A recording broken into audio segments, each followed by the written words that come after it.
यदि आप उत्तराखंड लोक सेवा आयोग, उत्तराखंड अधीनस्थ सेवा चयन आयोग या उत्तराखंड प्रावधिक शिक्षा परिषद से संबंधित किसी भी प्रतियोगी परीक्षा की तैयारी कर रहे हैं तो यह वीडियो आपके लिए काफ़ी इम्पोर्टेंट सिद्ध होने वाली है। आज के इस वीडियो में मैं लेकर आया हूं उत्तराखंड राज्य से संबंधित ऐसे महत्वपूर्ण प्रश्न और उनके आंसर जो कि विगत वर्षों में कई महत्वपूर्ण परीक्षाओं में पूछे जा चुके हैं। आपको मेरा सुझाव है कि आप अंत तक इस वीडियो को देखें। इस वीडियो में काफ़ी मज़ा आने वाला है, आप इसमें अपने आप को भी चेक कर सकते हैं। तो आइए शुरू करते हैं आज की इस वीडियो को।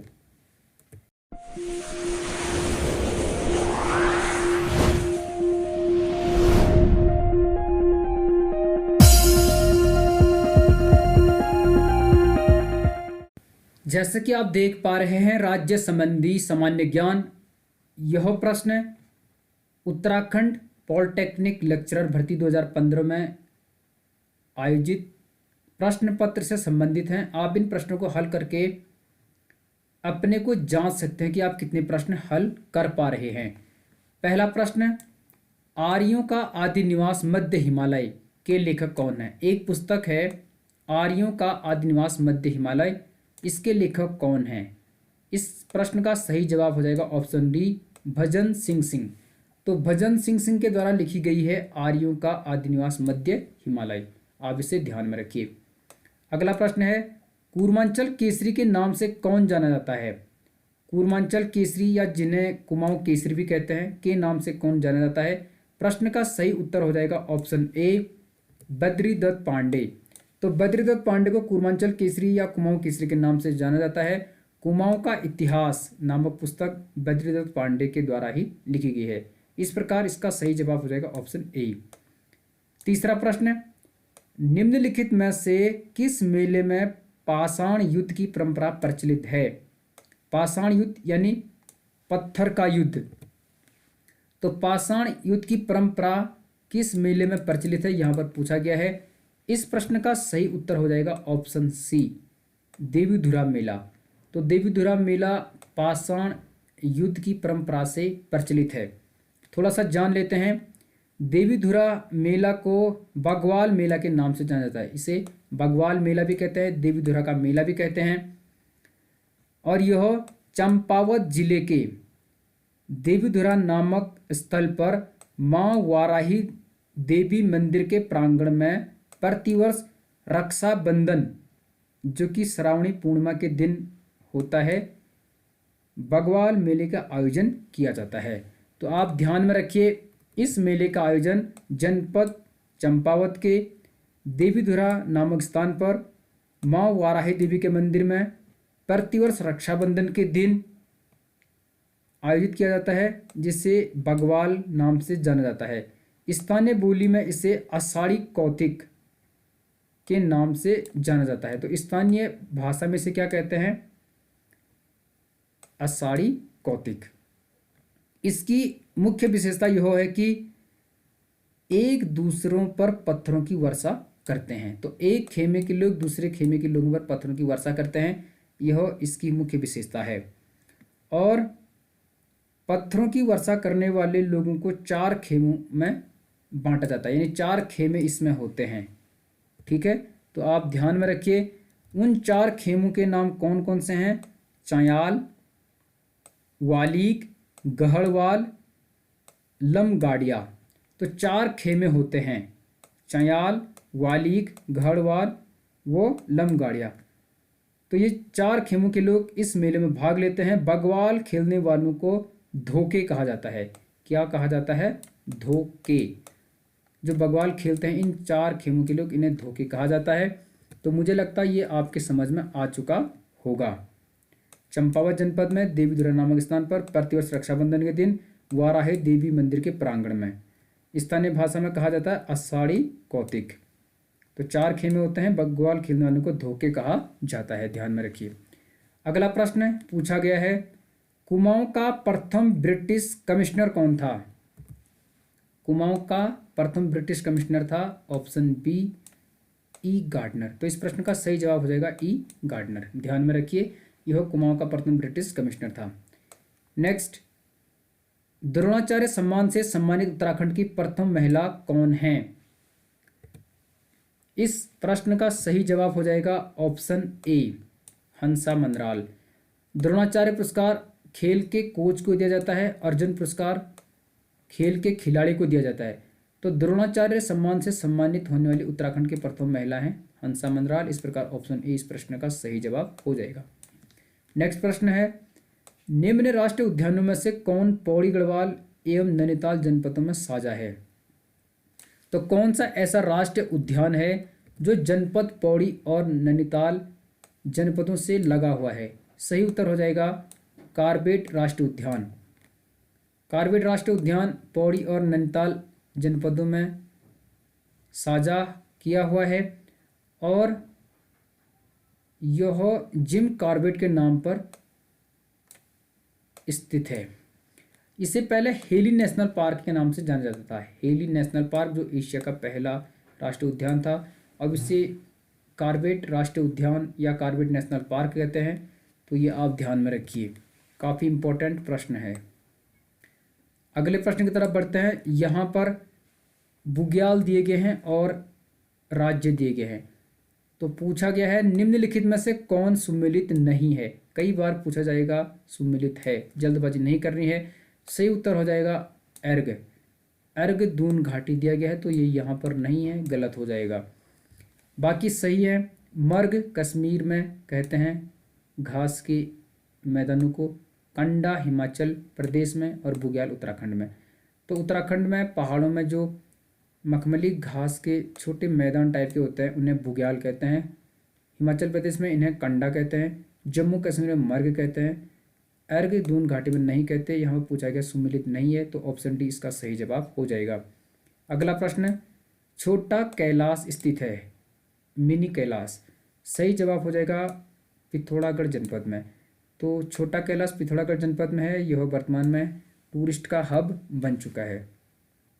तो आप ध्यान में रखिए, इस प्रश्न का सही जवाब बी हो जाएगा। अगला प्रश्न, निम्न में से उत्तराखंड का कौन सा जनपद रेल यातायात से नहीं जुड़ा है? यहाँ पर भी पूछा गया है नहीं जुड़ा है।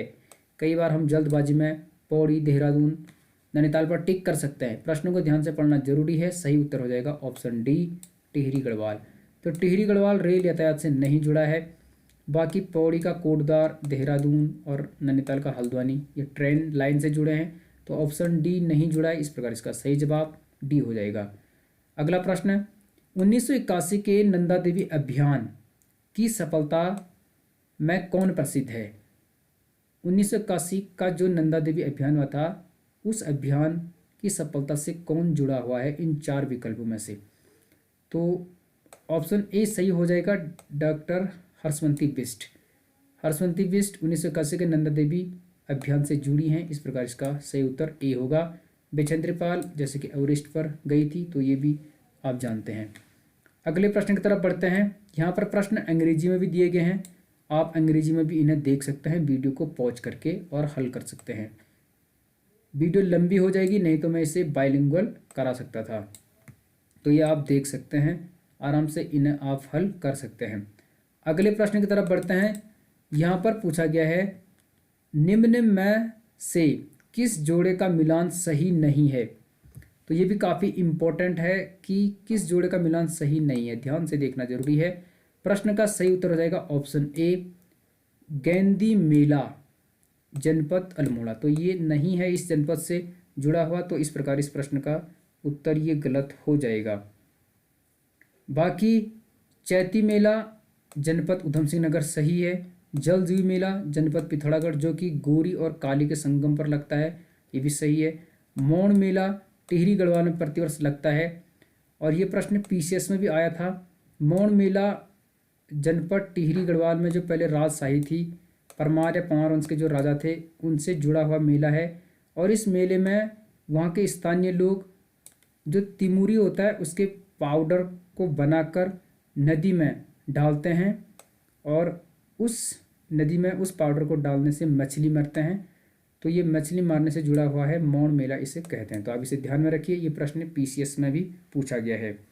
गिंदी मेला की बात करें जो ऑप्शन ए में दिया गया है, तो इसको भी मैं आपको बता देता हूँ। गिंदी मेला पौड़ी गढ़वाल के डाटा मंडी में प्रतिवर्ष मकर संक्रांति के अवसर पर भटपुंडी देवी के मंदिर पर लगता है। तो ध्यान में रखिए, कहाँ लगता है? पौड़ी गढ़वाल में, डाटा मंडी में। कब लगता है? मकर संक्रांति, जो कि 14 जनवरी को होती है, जिसे हमारे उत्तराखंड में घुघुतिया या उत्तरायण कहते हैं। भटपुंडी देवी के मंदिर में ये लगता है। तो इस प्रकार इस प्रश्न का सही उत्तर ऑप्शन ए हो जाएगा। आप इसे ध्यान में रखिए। अगले प्रश्न की तरफ बढ़ते हैं। प्रश्न नंबर 82 यहाँ पूछा गया है, चमोली जनपद का रैणी गांव किस वन आंदोलन के लिए प्रसिद्ध है? सही उत्तर हो जाएगा ऑप्शन बी, चिपको आंदोलन। तो जो चिपको मूवमेंट की शुरुआत हुई थी, इसकी शुरुआत चमोली जनपद के रैणी गांव, जो कि विकासखंड जोशीमठ के अंतर्गत आता है, वहाँ से हुई थी। और इससे जुड़ी है गौरा देवी। गौरा देवी चिपको आंदोलन से जुड़ी हैं। और इससे जुड़े हैं चंडी प्रसाद भट्ट, जो एक पर्यावरणविद हैं, जिन्हें रमन मैग्सेसे से भी नवाजा गया। और चंडी प्रसाद भट्ट की एक एनजीओ है डालियों का दगड़िया। बाकी सुंदरलाल बहुगुणा, जिन्होंने हिमालय बचाओ देश बचाओ का नारा दिया था, उनका संबंध भी चिपको आंदोलन से रहा है। तो रैणी गांव, जो कि जनपद चमोली के जोशीमठ विकासखंड में पड़ता है, चिपको आंदोलन की स्थली मानी जाती है और ये अब पूरे विश्व में प्रसिद्ध हो चुका है। अगला प्रश्न है, माई इंडिया पुस्तक के लेखक हैं। माई इंडिया पुस्तक के लेखक हैं ऑप्शन डी, जिम कॉर्बेट। तो जिम कॉर्बेट एक शिकारी थे। इनके नाम पर कॉर्बेट नेशनल पार्क है। इन्होंने एक पुस्तक लिखी है माई इंडिया। तो आप इसे ध्यान में रख सकते हैं। अगला प्रश्न है, उत्तराखंड राज्य की सबसे पुरानी जल विद्युत परियोजना है। ये प्रश्न काफ़ी इंपॉर्टेंट है।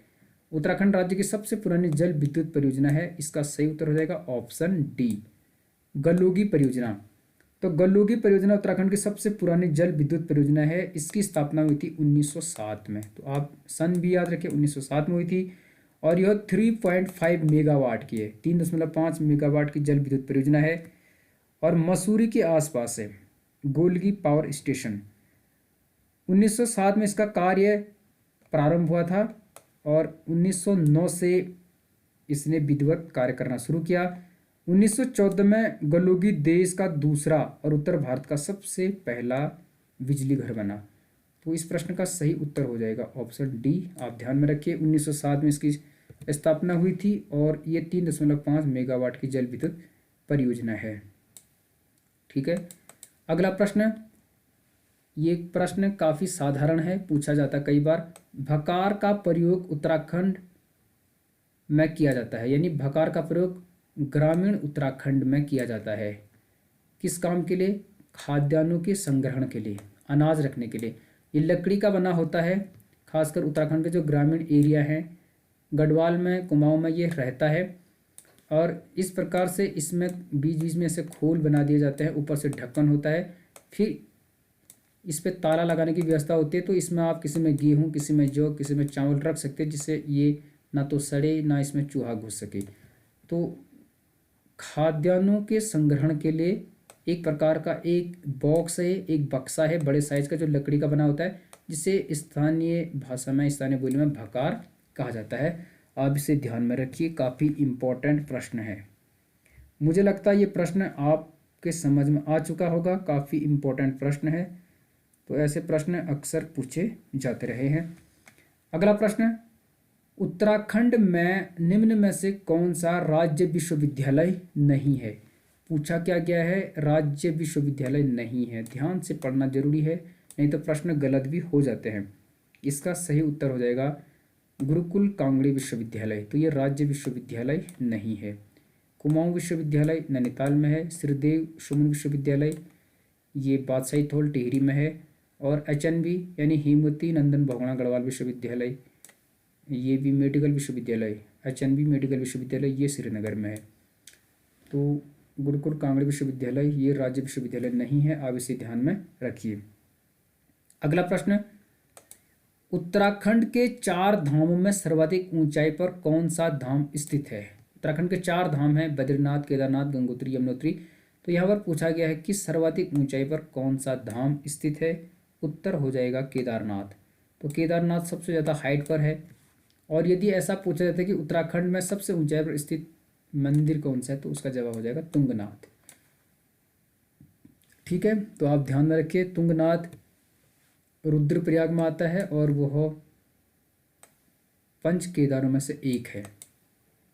अगला प्रश्न है, टिहरी रियासत की राजधानी टिहरी की स्थापना हुई थी। ठीक है, टिहरी रियासत की राजधानी टिहरी की स्थापना हुई थी। इसका सही उत्तर हो जाएगा ऑप्शन बी, 28 दिसंबर 1815। ठीक है, तो टिहरी रियासत जहाँ पर पंवार या परमार वंश कहते थे, जिसकी शुरुआत 888 में इसकी शुरुआत मानी जाती है और 1949 तक टिहरी ये राजाओं के अधीन रहा, यहाँ से यहाँ तक।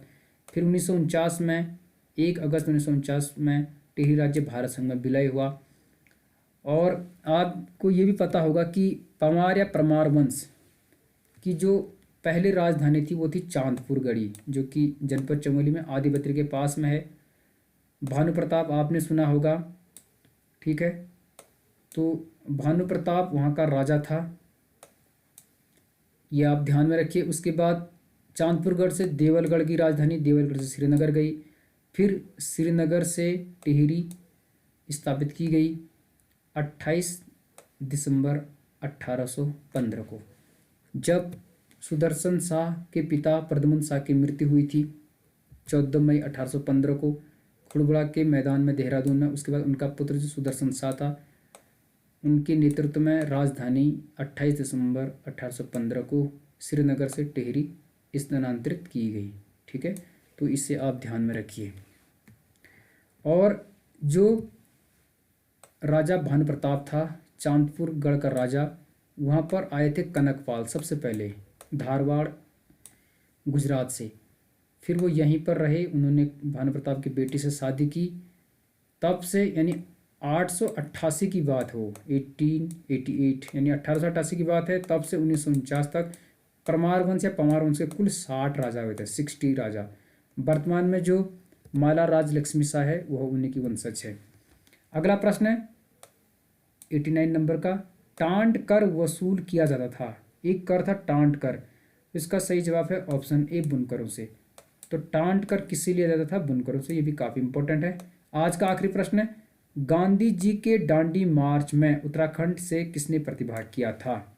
काफ़ी इंपॉर्टेंट है। जो 12 मार्च से शुरू हुआ था दांडी मार्च, ठीक है, तो इसमें उत्तराखंड से किसने प्रतिभाग किया था, ये इसमें पूछा गया है। इसका सही उत्तर है ऑप्शन ए, ज्योतिराम कांडपाल। तो ज्योतिराम कांडपाल ने दांडी मार्च में प्रतिभाग किया था उत्तराखंड की तरफ से। तो ये साबरमती आश्रम से हुआ था दांडी तक। दांडी गुजरात का एक जिला है, तो साबरमती से दांडी तक की यात्रा हुई थी दांडी मार्च में, जो कि पैदल यात्रा थी। और इसमें उत्तराखंड से ज्योतिराम कांडपाल ने प्रतिभाग किया था।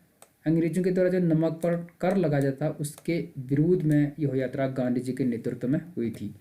तो आज 20 प्रश्न थे, काफ़ी महत्वपूर्ण प्रश्न थे। मुझे लगता है ये वीडियो आपके लिए काफ़ी इम्पोर्टेंट सिद्ध होगी। Lecturer, LT, lower PCS, upper PCS, group C, RO, किसी भी प्रतियोगी परीक्षा के लिए ये प्रश्न काफ़ी इम्पोर्टेंट हैं। ये प्रश्न उत्तराखंड लेक्चरर पॉलिटेक्निक 2015 में पूछे गए थे। तो मुझे लगता है वीडियो काफ़ी अच्छी लगी होगी। यदि वीडियो आपको अच्छी लगी तो वीडियो को लाइक करो, चैनल को सब्सक्राइब करो, कमेंट करो वीडियो आपको कैसी लग रही है।